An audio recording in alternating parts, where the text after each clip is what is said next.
Un grand coucou à tous les amis, j'espère que vous allez bien et que tout se passe bien pour vous. Alors, c'est une vidéo dans laquelle je vais répondre à plusieurs questions. J'aime beaucoup répondre à vos questions, ça faisait un petit moment que je l'avais pas fait. Sur Facebook, sur la page, sur Twitter, sur la communauté YouTube, c'est les 3 endroits, je crois, que je vous ai demandé de poser toutes les questions qui vous passaient sur la tête, enfin sur la tête, dans la tête, et que vous vouliez me poser. Alors, pour faire une grande vidéo avec plein de questions et plein de réponses, je vais premièrement pas m'attarder trop longtemps sur une question et pas me prendre la tête à faire un montage avec écrire à chaque fois les trucs. Je suis désolé. Je préfère vraiment le faire comme ça. On est plus à l'aise et l'essentiel c'est ce qui en ressort. Toi aussi tu pourras écouter la vidéo dans ton lit en regardant le mur, pas obligé de voir ma tronche si t'as pas envie de la voir. Voilà, tout le monde est gagnant. Alors, j'ai sélectionné dans le tas, j'ai pris des screens de plein de questions. Je n'ai pas préparé les réponses, j'aime bien répondre à chaud, à part quand parfois il y aura un truc de fou à répondre, faire un thème et tout. Pour l'instant, voilà, c'est des questions, on est là pour discuter tranquillement et je vais répondre à certaines questions. Mathias Hamzaoui, frérot, qu'est-ce que tu me demandes? Si tu venais à arrêter YouTube, vers quel autre métier tu te dirigerais? Si je venais à arrêter YouTube... moi je me vois pas arrêter YouTube, Enfin, je ne me vois pas arrêter les vidéos. Pour l'instant, en tout cas. Pour moi, c'est exceptionnel de pouvoir partager. En fait, c'est un truc de fou. Je pense que vous pouvez pas vous rendre compte, parce que Enfin, si, vous vous rendez compte, parce que vous faites partie de l'ambiance, mais tu parles à des milliers de personnes, des choses qui ont peut-être un impact. L'objectif, c'est d'en faire un impact positif. Et tu vois des retours, tu vois des choses, alors que toi, t'es dans ton salon, t'es chez toi, tu discutes. C'est exceptionnel. Et les réseaux sociaux, ça a une utilité de ouf, tout autant que ça peut être destructeur, malheureusement. Donc, je ne me vois nulle part ailleurs, parce que pour moi, c'est au-delà même d'un métier, c'est le plaisir de partager. Et c'est pas que de ce que ça nous ramène en monnaie, mais aussi si demain il n'y a plus aucun centime sur YouTube, comme je le fais sur Facebook, je ne touche pas 1 euro depuis le début de Facebook et je continue à uploader mes vidéos là-bas et tout quoi. Donc non, il n'y a pas je me vois pas ailleurs en termes de vidéos. Après, dans la vie, il peut arriver n'importe quoi et on verra. Je n'arrive pas à penser sur le long terme. Ramos me demande, est-ce que Bébert porte un gilet jaune? Plus sérieusement, tu penses quoi de l'état actuel de la France? Alors, je vais faire une vidéo, juste après celle-ci, je pense, sur ce que je pense des gilets jaunes et mon avis. Ce que je peux vous dire, c'est que je suis clairement du côté du peuple, et je le serai toujours, mais je ne pourrai pas être en accord avec tout, mais il y a beaucoup de mais, ça sera une vidéo que je donnerai mon avis. Mais bref, toujours côté du peuple qui est dans la difficulté par rapport au gouvernement, ça c'est à 100%. Isoka me demande, est-ce que tu comptes te lancer dans les lives sérieusement, genre faire des lives Twitch où tu discutes de Dragon Ball, de tout et de rien à la fois, et également faire des lives Fortnite ou bien FIFA? Alors, pour les thèmes précis des lives, la question, je peux pas y répondre parce que je sais pas. Mais les lives, sincèrement, attends, je vais me mettre bien, hop là. Sincèrement, les lives, c'est quelque chose que j'aime beaucoup, et je pense que toute personne qui fait des vidéos aime les lives. Le problème, c'est que les lives, c'est vraiment une grosse préparation. Quand tu bosses 1 à 2 vidéos sur 1 à 2 chaînes, sur Insta, sur tous les trucs et tout, ensuite, préparer un live, c'est pas facile, il faut prévenir, il faut dire ce soir live à cette heure-là et tout, ou bien instaurer une routine qui est de, allez, à partir de cet horaire-là, les gens sont habitués, ils savent qu'il y aura peut-être un live, s'il y en a un, je le valide sur mes réseaux, c'est quand même beaucoup de boulot, et puis quand t'es dans un live, c'est du travail, c'est pas comme si t'étais assis, que tu parlais chez toi, tu sais quand même que t'es derrière la caméra, la webcam et tout, c'est du boulot, mais j'aime beaucoup, et Twitch, je vais essayer de reprendre Twitch un peu pour... parfois jouer un peu à FIFA et tout là-bas, ceux qui ont envie, voilà, je vous tiendrai au courant de toute manière. Lordi, pourquoi les gens veulent-ils absolument montrer qu'ils sont heureux à travers les réseaux sociaux qui constituent le miroir de notre réalité? Moi je trouve que c'est l'inverse, je trouve que dans la vie de tous les jours, les gens veulent montrer qu'ils sont heureux, et les réseaux montrent un peu plus la vraie facette de beaucoup, de ceux qui veulent s'exposer. Après, il y a ceux qui vont frimer, tout ça, mais... même ceux qui veulent frimer et tout, ça montre vraiment une facette aussi. Vouloir d'un truc où tu ne peux pas prouver par la force, par exemple, te fera croire que tu es fort. Et pareil pour celui qui va se confier, avouer certaines choses, une tristesse, qu'il aura plus de mal à faire en vrai, que d'exposer sur Internet où il n'est pas face à des gens réels.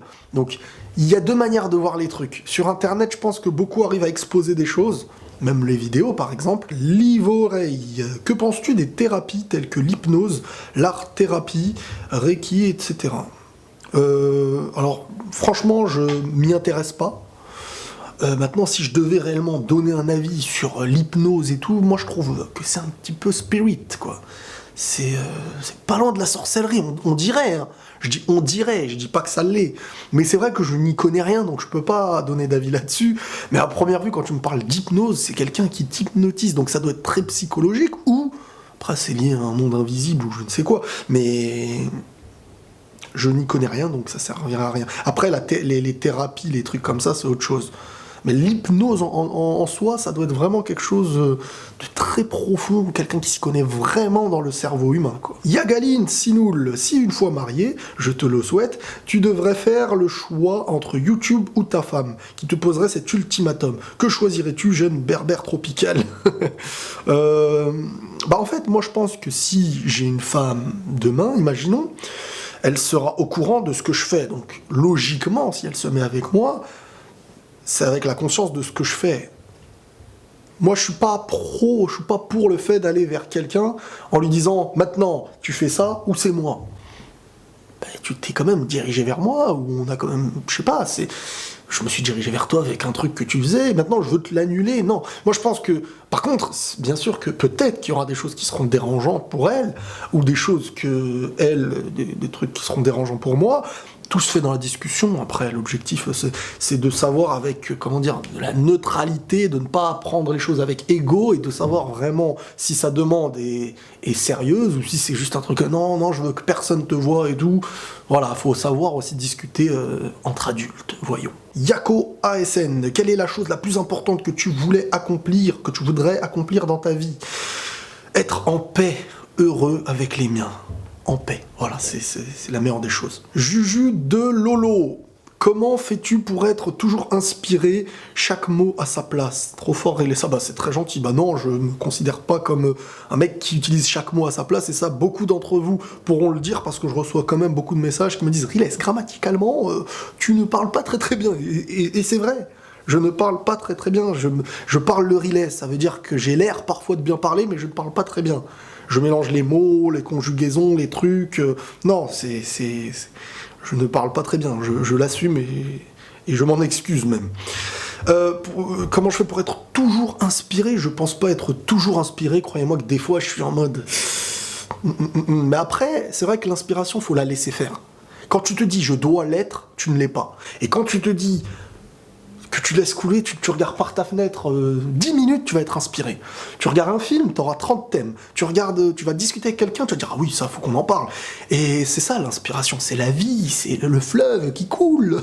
Sylvie Seva, est-ce normal qu'un homme célibataire se lie d'amitié avec beaucoup de femmes?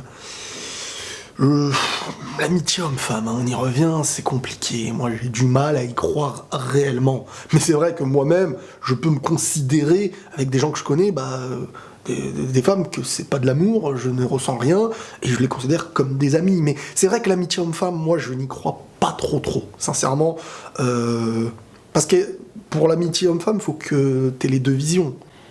Et dans les deux cas, tu sais pas si la personne demanderait plus, si l'autre accepterait. Et si l'autre acceptait, est-ce qu'en fin de compte, ça veut dire que c'était de l'amitié? Donc c'est compliqué aussi le truc, hein, je sais pas. Je pourrais pas te dire, je connais pas l'intention des gens, de la personne, ça dépend au cas par cas peut-être. Wadad Rizlan Ousni, alors quelle est selon toi la plus belle mentalité qu'un homme ou une femme peut avoir? Et inversement, le pire des défauts, peace and love. Le petit peace and love à la fin. La plus belle qualité qu'un homme et une femme puissent avoir, je dirais la sincérité. Pas la sincérité, tout ce que je pense, je le dis, la sincérité des actes, la sincérité de ta vie en fait. Être en accord avec toi-même, ce que tu fais sur Terre est quelque chose de sincère dans tes actes. C'est-à-dire que ce que tu fais, c'est en accord avec ton être. C'est ça que je dis.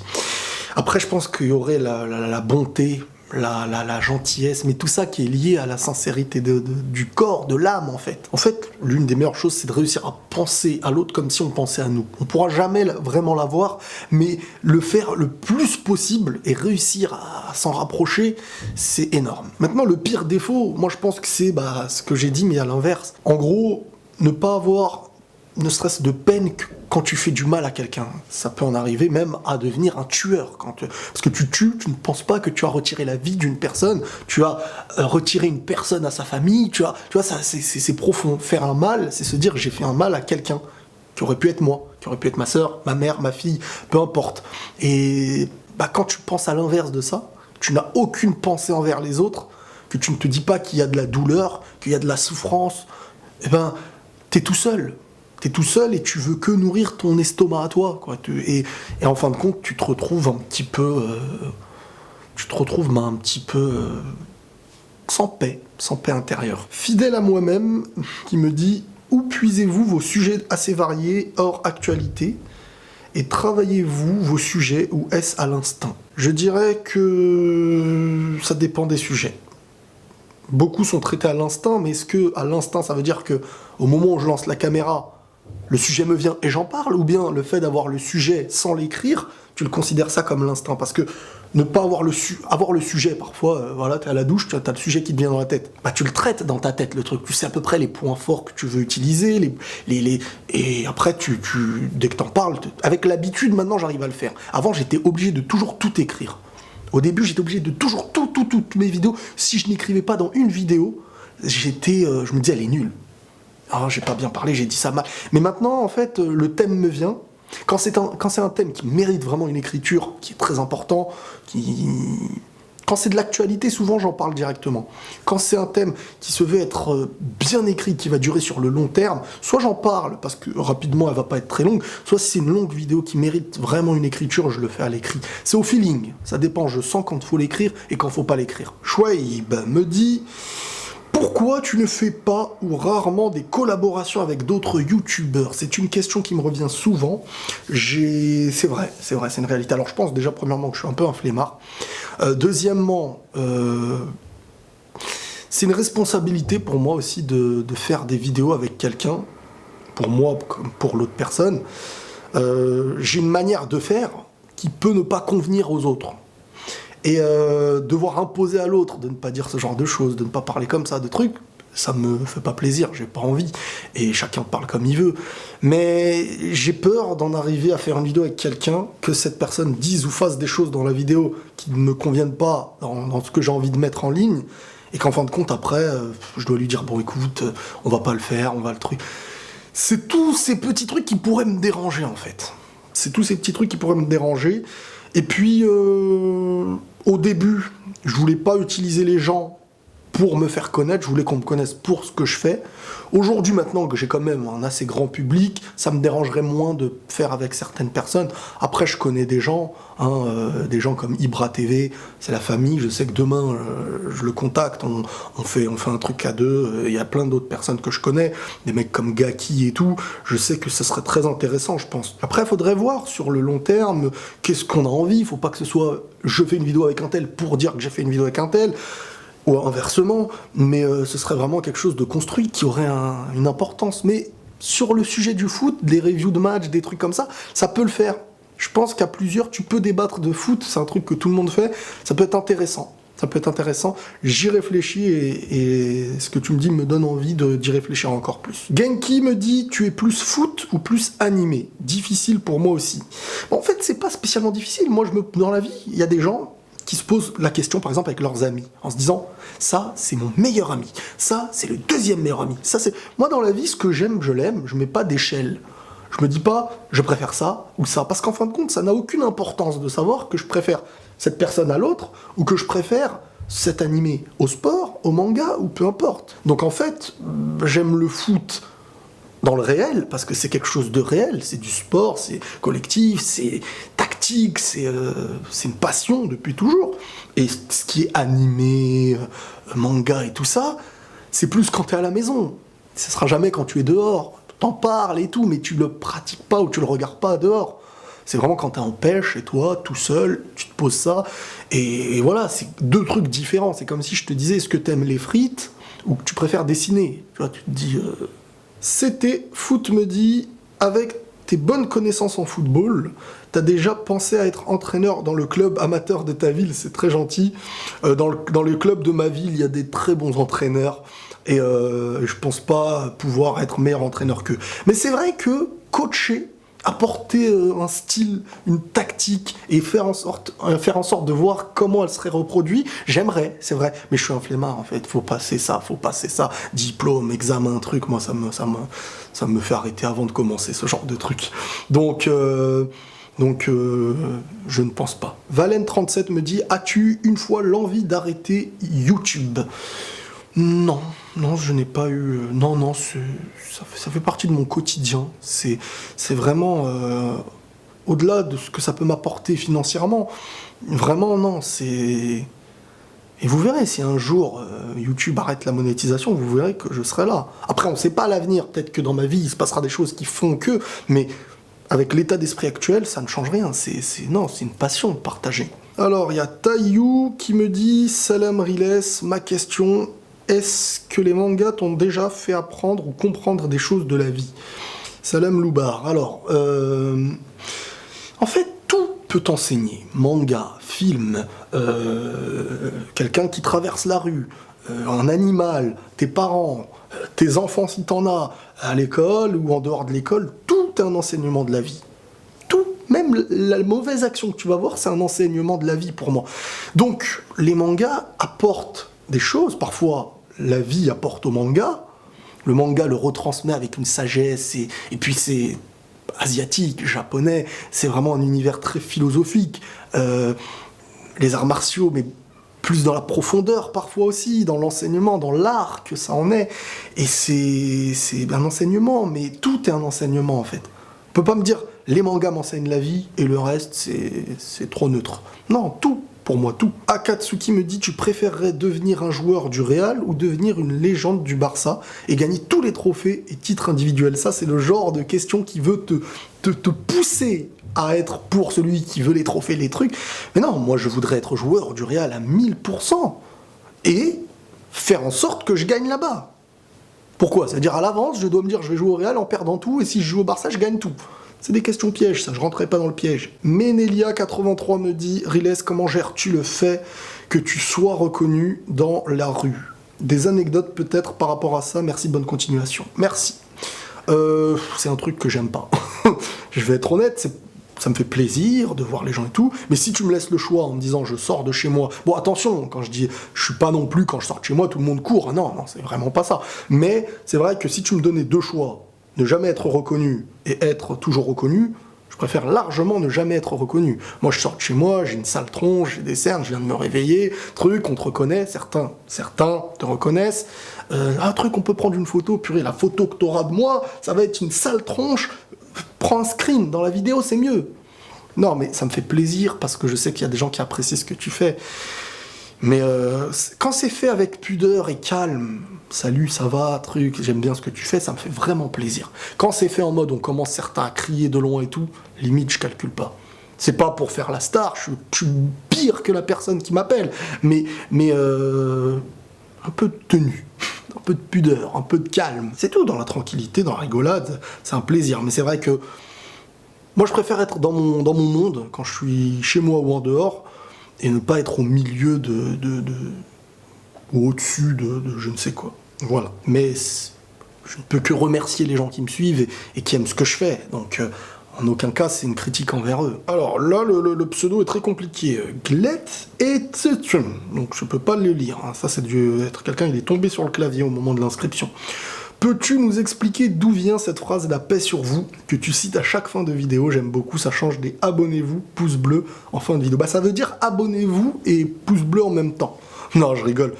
Non, la paix sur vous. Alors déjà, c'est quelque chose que je disais beaucoup, hein. Mes potes aussi, on se disait beaucoup ça, genre oh là là, paix sur toi frérot, truc, la paix sur toi, tout ça. C'est quelque chose qui est resté, et à un moment donné, je me suis dit, bah, je l'avais sorti une fois dans mes vidéos, une deuxième fois, et c'est devenu, bah, je me suis dit, bah ouais, faut que ça devienne la salutation de fin, quoi. Tu t'en vas en souhaitant la paix à quelqu'un. il n'y a que ça de vrai, il n'y a que ça de bon. Tu ne peux rien souhaiter de mieux. Je pourrais te dire, je te souhaite des millions d'euros, que ce ne serait jamais mieux que la paix sur vous. Après, il faut le comprendre, tu finis toujours en beauté, quoi. Tu laisses cette dernière image. C'est Queda. Eh ben non, il n'est pas resté. Salut Riles, tu préfères un milieu Makelele, Vieira, Zidane ou Busquets, Iniesta, Xavi? Sinon, tu t'exprimes vraiment bien et tu m'apprends des choses tous les jours. T'es au top, allez Paris. C'est gentil, merci beaucoup. Alors, le milieu Makelele, Vieira, Zidane ou Busquets, Iniesta, Xavi, c'est alors un milieu beaucoup plus technique avec Busquets, Iniesta, Xavi, un milieu qui est clairement dans la possession de balle, meilleur à Makelele, Vieira et Zidane dans la possession de balle et dans la distribution. Maintenant, dans l'équilibre, Makelele, Vieira derrière un Zidane, qui a un apport qui suffit pour un jeu offensif, et derrière lui, Makelele, Vieira, qui savent jouer au ballon, mais qui sont ultra défensifs par rapport à Busquets et Xavi, ou Busquets et Iniesta. C'est compliqué. Moi, je trouve que le Makelele, Vieira, Zidane, il est plus équilibré. Après, sur un match, bien sûr que l'autre milieu, ça dépendra de l'entourage, ça dépendra de beaucoup de choses. Moi, je préférerais peut-être Makelele, Vieira, Zidane pour l'équilibre. Maintenant, dans la technique et dans la beauté de ce que tu veux voir un peu plus offensif, un peu plus dans le ballon et tout ça, Busquets, Iniesta et Xavi. Alors, le pseudo, ta destruction est proche. Merci. Que penses-tu de l'ASMR? Je l'ai bien dit, l'ASMR, oui. Je pense que je ne sais pas c'est quoi le projet. Sincèrement, je l'ai demandé. Il y en a qui m'ont dit, au départ, c'était des trucs sérieux, c'est devenu ça. Moi, je pense que c'est un peu ça. Je pense qu'au départ, le projet de l'ASMR, c'est une thérapie, un truc comme ça, peut-être. Genre. Et c'est devenu quelque chose que tout le monde utilise, genre avec du papier, faire du bon. Donc peut-être qu'il y a un truc, mais je ne sais pas. Ça me fait peur, moi, ce truc-là, en tout cas. Je trouve ça vraiment inquiétant, parfois. C'est-à-dire que je vois une personne qui te regarde comme ça dans la vidéo, et après, elle avance, elle fait des... Tu te dis, oula... Après, peut-être que c'est une science derrière, et je ne vanne pas les gens qui le font, hein. Du moins ceux qui le font sérieusement. Je n'en sais rien. Je sais pas, je pense quoi? Je pense... Point d'interrogation. Je me pose vraiment une question. The Vault Boy, tu fais tes vidéos seulement car tu aimes ça ou il y a une conviction spirituelle, religieuse dans les sagesses que tu transmets aux gens? Alors moi déjà, parce que beaucoup de gens, et ça je vais tenir à le rectifier, beaucoup de gens pensent que les vidéos de type entre guillemets, avec 1000 guillemets, de type sagesse, sont des vidéos qui ont pour objectif de dire aux gens, venez vous convertir à ma religion. Moi, je pars d'un principe, alors. Je suis croyant, je crois en Dieu. Et pour moi, c'est Dieu qui guide. C'est Dieu qui allume la flamme d'un cœur. Et c'est Dieu qui fait en sorte qu'une personne soit dirigée vers lui ou pas. Et bien sûr, en fonction de chaque être, de son avancée, de celui qui veut, de celui qui veut pas, de son intention et tout et tout. Moi, quand je parle d'un truc de sagesse ou de ce que vous voulez, je partage mon avis sur certaines choses, ma vision et tout. En fait, c'est jamais moi qui va éveiller le cœur ou guider vers la foi quelqu'un. Moi, je n'ai pas cette magie. Je suis que celui qui va parler et dire à quelqu'un ce que je pense d'un sujet. Si tu peux remonter le moral, il n'y a pas une seconde où je vais dire cette personne, elle va regarder ma vidéo, je vais la ramener dans ma religion. Je pense pas comme ça. Parce que si je voulais faire ça, j'aurais fait des vidéos religieuses, clairement. Là, il y a des gens qui regardent mes vidéos, ils ne savent même pas, enfin avant, parce que maintenant je le dis, mais ils savent pas si je suis chrétien, musulman, juif. J'ai eu des curés qui ont parlé avec moi, des juifs qui parlent avec moi, j'ai des musulmans, j'ai de tout. Et ils aiment tous parfois le message qui est envoyé. Si j'étais que pour faire mon mode venez vers ma religion, je ferais des vidéos clairement avec des thèmes, en disant des propos précis à une religion, etc. C'est pas moi qui guide. Moi, je guide personne. Le cœur de chacun s'éveillera à ce qu'il a l'intention de s'éveiller. Voilà. Suren Mazmanian, tu es youtubeur et tu affirmes dans tes vidéos que tu ne regardes jamais les propositions des autres vidéastes. Pourquoi donc? Par manque de temps, un contenu ne t'intéresse pas, car pourtant c'est la plateforme qui permet à toi, comme à d'autres artistes, de s'épanouir. Sinon, à part ça, reste le même, ne change jamais, ton contenu est exceptionnel, c'est gentil. J'attends chacune de tes vidéos avec impatience. Merci l'ami. Alors, en fait, moi, avec YouTube, je ne suis pas un grand connaisseur de YouTube. Ça m'arrive de tomber sur un tel YouTubeur, tout ça, surtout parfois de l'univers proche à certains moments, mais En fait, je n'arrive pas à kiffer regarder des vidéos de youtubeurs. Je sais pas si c'est parce que j'en suis un et qu'il y a la mécanique de faire une vidéo, filmer, micro, tout ça, et que quand je regarde quelqu'un, je l'imagine en train de faire et bosser sa vidéo, qui la rend moins attrayante peut-être, ou le fait que ce n'est pas réellement mon univers, j'arrive pas à m'accrocher de fou à YouTube, aux youtubeurs. Moi je partage en faisant des vidéos, mais je le fais avec ma manière et je n'arrive pas à vraiment... Ça ne veut pas dire que je ne connais rien de YouTube ou que je n'ai jamais vu de vidéo. Tous les jours je peux en voir, en tomber, mais... C'est rare que j'aime vraiment me poser en me disant allez je vais regarder YouTube quoi. Non, si je suis sur YouTube, soit pour... Il y a des trucs intéressants parfois que je regarde, mais c'est pas les youtubeurs en fait. Attention, je viens pas dire, ah oui, parce que je préfère préciser, dire moi c'est les vidéos, les autres youtubeurs on s'en fiche. Non, non, non. 90% peuvent être meilleurs que moi, ça se trouve. C'est pas une question de rabaisser ou de dire qu'ils sont nazes. Hein. Voilà les amis, une petite vidéo, ça m'a fait plaisir de répondre à plusieurs questions. J'espère que cette vidéo vous aura plu. Et voilà, tout simplement les amis. Donc, on se tient au courant pour la prochaine fois. Et à tout à l'heure, à demain, ça dépend ce que tu fais après. Prenez tous soin de vous les amis et la paix sur vous.